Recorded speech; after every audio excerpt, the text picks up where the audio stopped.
자, 1번, 2번, 3번 중에 여러분이 생각하는 가짜는 무엇일까요? 아, 1번. 우리 재성이는 1번 했어요. 도면이는 2번이 가짜입니다.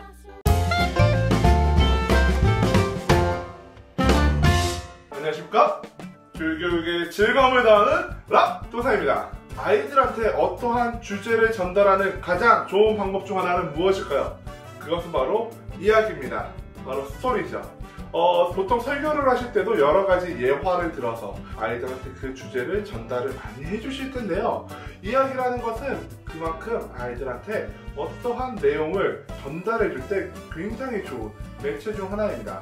온라인 교육에서 어떻게 하면 이 이야기를 조금 더 재밌게 전할 수 있을까, 생각을 할 수 있을까, 깊이 묵상을 할 수 있을까 라는 생각에서 만들어 봤습니다. 일명 슈리 달인! 오늘의 활동은 굉장히 심플합니다. 어떻게 하면 되냐면 3가지 혹은 4가지 정도의 이야기를 준비해 주세요. 내가 전달하고자 하는 주제와 관련된 이야기면 너무나도 좋겠죠. 이 3가지 이야기 중에 단 하나는 거짓입니다. 과연 그 거짓이 무엇인지 아이들이 유추하면 되는 활동인데요. 어떻게 하면 되는지 한번 보실까요? 오늘은 여러분들 아까 우리 설교 시간에 얘기했듯이 이웃사랑에 대한 이야기를 조금 해볼까 해요. 여러분 이웃사랑을 했던 그런 경험이나 일화들이 좀 있나요? 이웃사랑을 실제로 했던 사람들의 이야기를 한번 여러분께 들려줄 거예요. 사랑을 찾아서 답은 너로 정했다. 추리의 답정 너. 제가 지금부터 이웃사랑에 대한 이야기를 3가지를 들려줄 거예요. 여러분 잘 듣고 이 중에 2가지는 진짜 이웃사랑 이야기야. 진짜 있었던 이야기인데 하나는 제가 꾸며낸 이야기입니다. 오. 3가지 이야기를 해줄게요. 제가 경험했던 이야기예요. 워킹홀리데이를 떠나서 그곳에서 일을 했던 적이 있어요. 제가 그곳에서 1년 동안 원래 일을 하다가 올 계획이었는데 제가 하루는 퇴근을 하고 집을 가는 길이었어요. 제가 집을 가기 위해서 전철을 탔거든요. 실제로 지하철에서 내리다가 왼발이 빠진 거예요. 전철하고 플랫폼 사이에 다리가 낀 거예요. 그런데 너무 감사하게도 그곳이 한국 사람들이 굉장히 많은 곳이었어요. 그래서 수많은 한국 사람들이 막 다가와서 열차를 막 멈춰 세워주고 저를 그 자리에서 빼줬어요. 오. 덕분에 저는 그러고 나서 바로 몇 초 뒤에 열차가 출발해 버렸거든요. 그래서 저는 호주에서 사실 이러한 경험을 하게 되니까 우리 한국 사람들이 이렇게 도와주니까 너무나도 참 감사했던 그런 일화가 있습니다. 자, 연예인의 이야기예요. 자, 거리에서 만난 이웃사랑이에요. 자, 하루는 프랑스에서 살던 어떠한 이제 여인이 미국으로 잠시 이제 놀러 가게 되었어요. 그런데 그 가운데서 이제 자녀 같이 피자를 사 먹다가 노숙자를 봤는데 노숙자가 쓰레기통을 뒤지는 거를 보게 된 거예요. 근데 그게 너무 마음이 아팠나 봐요, 그분이. 그래서 그분이 자신이 갖고 있던 그 피자를 그 노숙자한테 준 거예요. 알고 보니까 그 노숙자는 사실 이 리처드 기어였어요. 이 리처드 기어가 실제로 노숙자 역할을 맡은 영화에 들어가게 되어서 노숙자 한번 이제 체험을 하기 위해서 했던 건데 그 유일하게 단 한 사람, 그 프랑스에서 여행 온 여성만이 자신한테 따뜻한 사랑을 베풀었다고 해요. 그 이야기가 뉴스에 신문에 나게 되었다는 일화입니다. 우리 선조들 가운데서 이웃을 사랑하고 헌신하던 분이 계셨어요.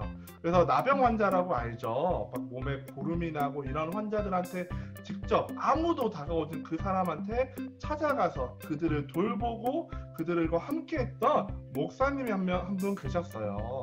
이분에게 2 아들이 있었어요. 그 2 아들이 어떠한 이제 정치적인 운동을 하는 사람에 의해서 죽임을 당하게 된 거예요. 자, 그래서 이 목사님이 처음에 너무 슬픈 거예요. 자신의 아들이 죽게 되다니 너무 슬퍼하는데 장례식장에서 큰 결심을 합니다. 하나님께서 원수도 사랑하라고 하셨으니 내가 그 큰 죄를 지은 자신의 아들을 죽인 그 사람을 내 양 아들로 삼아 회개시키겠다고 이야기하신 거예요. 바로 그분이 바로 손양원 목사님이에요. 이분은 실제로 그 아들을 삼았고 그분은 나중에 크게 회개하고 이제 또 다른 이웃을 섬겼다고 합니다. 자, 1번, 2번, 3번 중에 여러분이 생각하는 가짜는 무엇일까요? 1번. 우리 재성이는 1번 했어요. 도면이는 2번이 가짜입니다. 2번이 가짜라고 생각해요. 자, 한번 재성이는 왜 1번이 가짜라고 생각해요? 손영원 목사님 얘기는 너무 잘 알고요. 그 다음에 1번, 2번 헷갈리긴 하는데 2번도 왠지 들은 적이 있는 것 같아요. 3번 이야기는 저도 많이 들었고요. 1번 이야기는 예전에 전도사님이 다리 다쳤다고 했던 게 기억이 나요. 근데 2번은 제가 영화를 되게 좋아해서 영화 관련 에피소드도 몇 개 아는데 이런 건 처음 들어봅니다. 정답은 1번입니다. 저 호주에서 그 지하철에서 내리다가 다리가 빠진 건 사실이에요. 오. 그리고 거기에 한국 사람이 엄청 많았던 것도 사실이에요.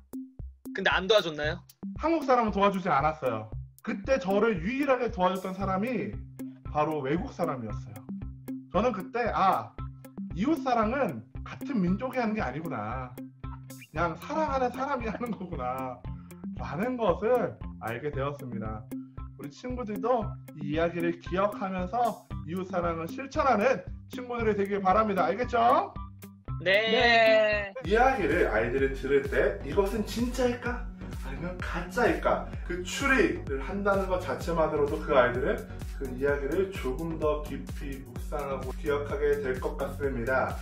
제가 조금 더 추천드리는 방법은 단순하게 아이들 한 사람 한 사람 이렇게 정하는 것이 아니라 대략 팀을 나눠서 3명, 4명 정도의 팀으로 묶어줘서 그 안에서 가짜는 무엇인지를 합의를 이루도록 이야기를 한다면 그 안에서 또한 팽팽한 논쟁이 있으면서 더 재미나게 여러분들도 할 수 있을 겁니다. 어려운 시기 가운데 모두 힘내시길 바라겠고 이 온라인이라는 매체를 통해서라도 아이들이 조금이라도 더 하나님의 이야기에 귀를 기울이면 너무나도 좋을 것 같습니다. 모두 힘내시기 바라고 저희는 다음에 더 좋은 자료로 찾아오도록 하겠습니다. 지금까지 교육의 즐거움을 더하는 락도사였습니다. 감사합니다.